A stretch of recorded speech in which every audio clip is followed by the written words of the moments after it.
Not a single error, not one smudge or correction. But the Bible was just the beginning. The locals spoke of a crack in the limestone that exposed a bottomless pit. They called it the hole to hell. But the Swedish National Library has no record of any Nazi official requesting access to the book. Some stories cling to history like shadows, half true, half imagination, all irresistible. The Devil's Bible and the so-called Nazi hole to hell shouldn't have anything in common, yet they're tied together by the same human obsession, the need to explain the unexplainable with something darker than ourselves.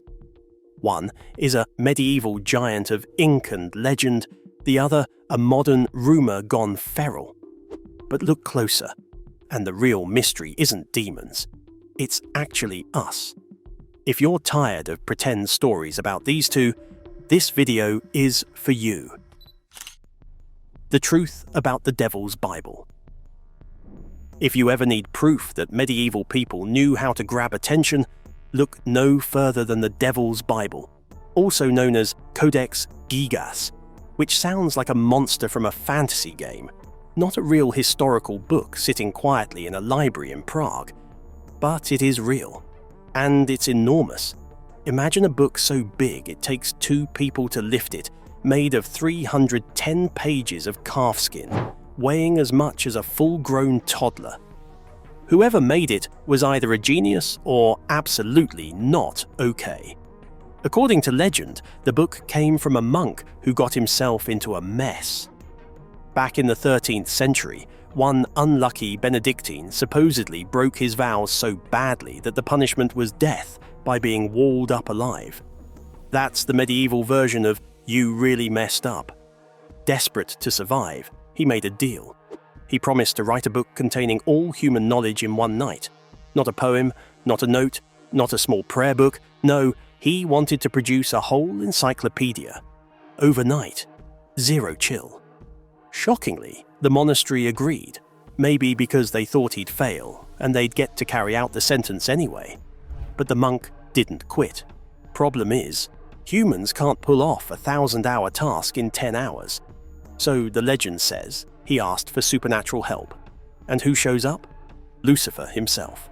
The monk supposedly traded his soul for speed, and by sunrise, the book was done, complete with a full-page portrait of the devil smack in the middle, because what's a demonic contract without a little branding?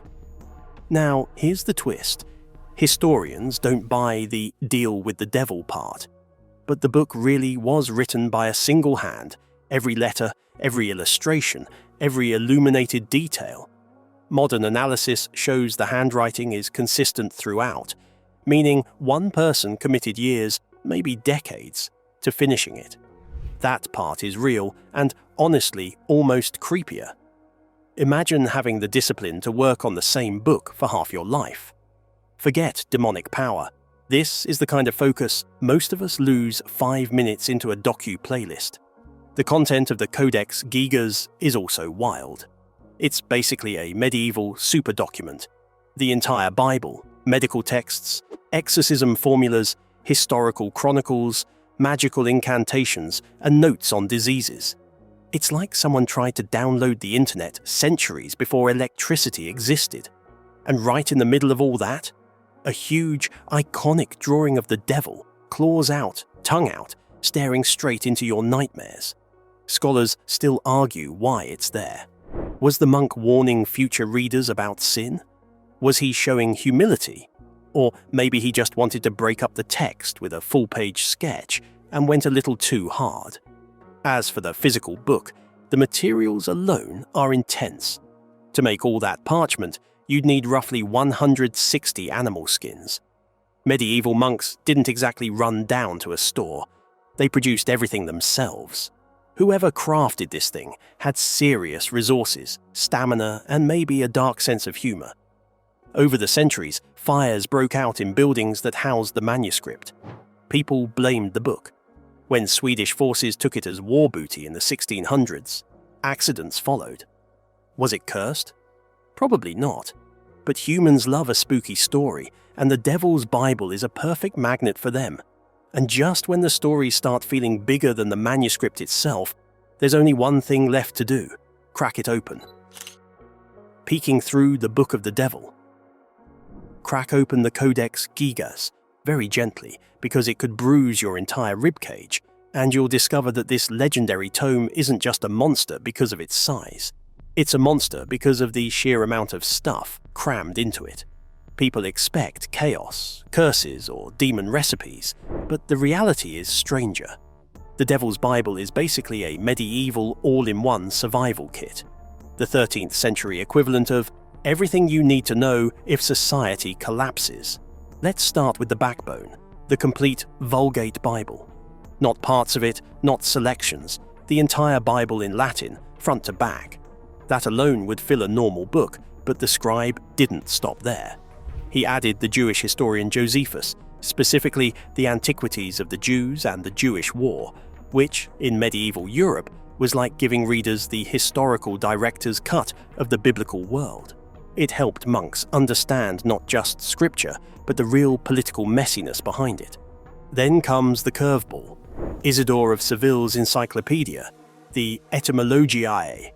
This wasn't just a glossary, it was the Middle Ages Google search.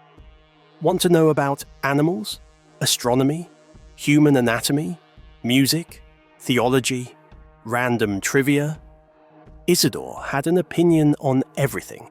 By including this, the monk basically turned the Codex Gigas into the most ambitious reference book of the century. But the manuscript doesn't stay scholarly, it becomes oddly practical. The Devil's Bible contains a full medical section, including herb remedies, bloodletting guides, and treatments for fevers, poisoning, and psychic disturbances. Though back then, psychic disturbance was code for everything from epilepsy to insomnia. These chapters tell us something big. This wasn't just a religious document. It was meant to be used, possibly by a monastery functioning as a miniature hospital.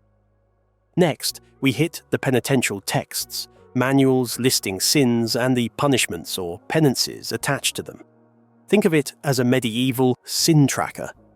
Everything had a category. You gossiped, penalty. You stole, bigger penalty. You skipped mass, very big penalty. You slept with the wrong person. Good luck with your 6 months of bread and water repentance. These sections were meant for confession, meaning the book may have been a tool for clergy. One of the most notorious entries is a full-page demonology and exorcism protocol. No, it doesn't tell you how to summon demons. Instead, it's filled with prayers and rituals for banishing them. The devil's portrait sits near these pages not because the book worships him, but because medieval scribes believed a dramatic image helped warn readers what was at stake. The manuscript also includes a calendar, noting saints' days, holy observances, and even local community events. It tells historians which feasts were celebrated in Bohemia at the time and which names were important to the monastery that owned the book. If the Devil's Bible shows how far medieval imagination could go, the next story proves modern paranoia can go even further because nothing gets wilder than what people believed the Nazis were digging into the earth. The Nazi hole to hell. If the Devil's Bible feels like an ancient mystery carved into parchment, the Nazi hole to hell is the complete opposite, loud, chaotic, and born in an age when rumors travel faster than facts. The idea goes like this. Somewhere in Germany, deep in a forest or beneath a mountain, the Nazis drilled a massive tunnel system that went so far underground, people swore they were trying to reach the gates of hell itself. And for a myth that strange, you'd think it would have died out quickly. But instead, it spread like wildfire. To understand why, you have to remember something. The Nazis really were obsessed with digging, tunneling, and building weird underground complexes. This is where the myth finds its footing in reality. There were actual mega-projects like the Rize tunnels in Poland. Lurking inside and deep beneath the Owl Mountains are the remnants of one of the most mysterious construction projects ever undertaken in history. Codenamed Project Reese, the unfinished project was first commissioned by Adolf Hitler. An unfinished network carved into mountains for secret factories and government bunkers. There were underground labs, abandoned shafts, and half-finished facilities hidden in forests. And these were not neat, well-documented sites. They were chaotic, rushed, and often deadly to workers. Perfect fuel for folklore. The real tunnels were grim enough, but people took it further. After the war, locals and soldiers who stumbled across collapsed shafts began repeating stories. Echoes, strange winds, foul smells, and an eerie sense of something alive deep below. Add decades of retellings, and suddenly it wasn't just an underground bunker. It was a hole to hell. Then you add the Nazi obsession with the occult. And yes, that part wasn't fiction. Groups within the SS really did explore weird pseudoscience and mythological symbolism, ancestry cults, mystical artifacts, cosmic energy theories. Mostly nonsense, but dramatic nonsense. Once that reputation was established, anything underground instantly felt supernatural. People started imagining dark rituals, infernal experiments, or attempts to summon power from below. But the most bizarre version of the myth says the Nazis weren't digging toward hell because they believed in demons. They were digging for energy, literally drilling into the earth to tap some kind of ancient, forbidden force. This version pops up in fringe documentaries, conspiracy blogs, and late-night radio shows, and it's always told with the same breathless tone, maybe they found something. No evidence, of course, but it's the kind of story that sticks because it sounds like a rejected plot from a horror movie. Here's the unglamorous truth. Most of the tunnels were simply military bunkers, factories, or storage spaces.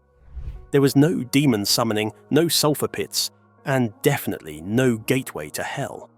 What people likely heard were natural sounds, rock settling, echoes traveling long distances, or wind pushing through narrow shafts. Anyone who's been in a cave knows that even normal acoustics can feel supernatural. Still, myths survive for a reason. The Nazi hole to hell has everything a modern legend needs: secretive villains, lost technology, creepy underground structures, and the smell of something never fully explained. Even today, hikers exploring old tunnel sites report unsettling noises or sudden drops in temperature, and those little moments keep the story alive. Urban explorers love posting videos of abandoned shafts, even though what they really found was a wet pit full of rusted rebar. The funniest part? People forget that if the Nazis truly had a gateway to hell, World War II would have ended very differently and probably much faster. Instead, what we're left with is a patchwork of half-finished tunnels and a myth stitched together from fear, imagination, and the natural human urge to turn historical trauma into supernatural lore. The real mystery isn't what's under the ground, it's why we keep needing something darker to fill the gaps. The psychology behind these horrors. When you look at the Devil's Bible and the Nazi hole to hell side by side, they seem completely unrelated. One's a medieval monster-sized manuscript, the other's a modern rumor that mutated online. But they're tied together by something surprisingly simple. Humans love stories that let us make sense of our fear.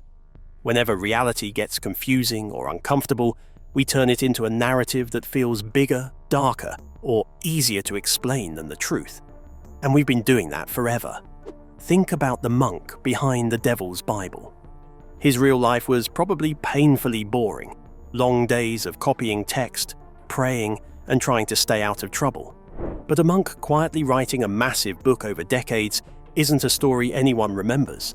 A monk calling up the devil to beat a deadline? Now that sticks. It turns something slow and human into something fast, dramatic, and mythic. Same with the Nazi tunnels. The real history is complicated: industrial desperation, forced labor, rushed engineering, and bureaucratic chaos. That's not a neat story. But a giant hole dug straight toward hell. Easy to pass around, easy to retell, easy to fear. It gives you a villain, a mystery, and a punchline in one. As for Hauska Castle, the pit is really there. Limestone caves are common in Bohemia, so it's probably just a sinkhole or a deep cavern. and probably isn't bottomless. But we don't know for sure. Nobody's seen it in hundreds of years. And if you find pictures online, they're fake. And honestly, it's less depressing than the truth, which is that thousands of innocent people died building tunnels that were barely used. Humans don't just create dark stories for entertainment. We create them to cope. When something traumatic happens, war, plague, natural disasters, we often rewrite it with supernatural edges because the real version feels too messy to face. The medieval world didn't understand disease, famine, or mental illness, so the devil stepped in as the explanation. In the 20th century, people didn't understand the full extent of Nazi technology or secrecy, so demonic tunnels filled the gap. These legends also tap into a deeper instinct, the need to believe that big events have big causes. A giant book made by a single anonymous monk feels too small for its size, so people scale up the origin story to match. A tunnel complex built by humans feels too ordinary compared to the horrors of the regime behind it, so people mentally extend the tunnels downward until they reach literal hell. We exaggerate because our brains crave symmetry. The bigger the fear, the bigger the explanation we invent. There's also the thrill factor. Dark stories give us a safe way to touch danger without being harmed. You can stare at the devil's portrait and feel a shiver, while knowing it's just ink. You can explore old Nazi tunnels on videos online and freak yourself out without stepping into actual danger. Humans love controlled fear. It's why haunted houses exist. It's why we read urban legends at night, even though we'll sleep horribly afterward. The Devil's Bible and The Hole to Hell hit that same nerve. Scary, but safe. But there's something else these myths reveal. They show how quickly history becomes distorted when people feel powerless. When ordinary people have no control, medieval peasants under church rule, civilians living during wartime, stories become a way to reclaim some emotional control.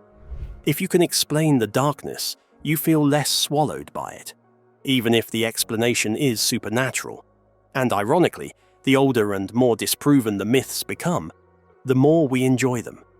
We don't need them to be true. We just need them to be interesting.